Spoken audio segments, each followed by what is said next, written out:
And then if this person can't, let's say all these people, they get stuck with these children that they do not want. And they're just raising them because it's the law. Do you think those are going to grow up to be well-rounded, good kids?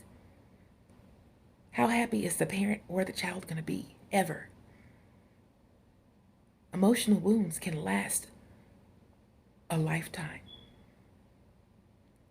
And all that bitterness and anger might go out on that child, even though the child doesn't deserve that.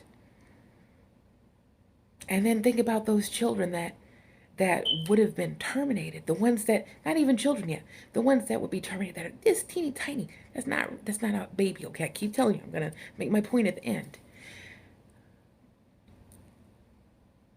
What about the parents that are trying to terminate a child that's gonna have some type of disability that will make it a crap life to live, like having to live on a feeding tube your whole life, or live on some type of life support your whole life. So the parent has to deal with that. The child, when they're born and they're a child and everything, they have to live that crap life. You want to force that on people? You want to force someone to live like that? That can't be real. That cannot be real. And think about it. Women, let's say a woman, they get pregnant.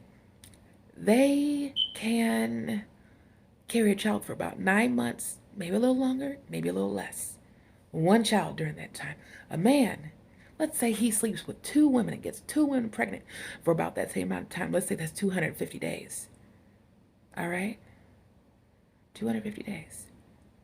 So that would be 500 children he could create during that time.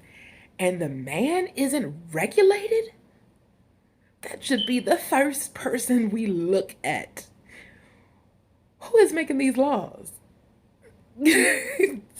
Doesn't that sound ridiculous? So we're regulating the person that can have 1 baby in 9 months, but not the person that can have 500 in 250 days. Or even more. Because some men are really, I'm not saying all of them, but some are really, really nasty, and they might have sex with like 4 or 5 girls a day. They don't care, some of them. Not all of them, okay?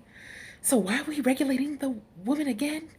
And then my final thought, and this is the point here.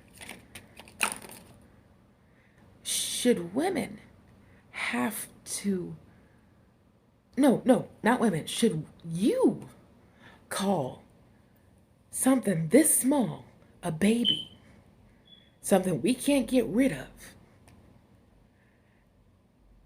And let's say, okay, you call that a baby. Let me give birth to it right now then. Let me give birth to it. I'm going to give birth to that little thing right there. You said it's a baby, didn't you? It's a baby, right? So it'll come out screaming and crying and wanting to eat, drink milk and everything. Let me give birth to it right now. Oh, it's not a baby yet, is it? It can't live if it is that tiny.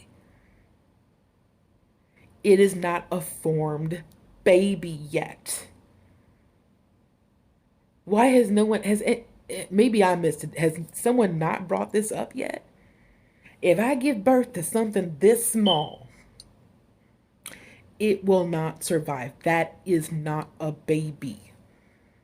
You can't resuscitate it. You can't put it in an incubator, can you? No, it won't survive. That is not the baby. It's not the baby. It's not a baby. Okay? Stop telling people they can't get rid of something this small that they cannot deliver right now and have it be called a baby.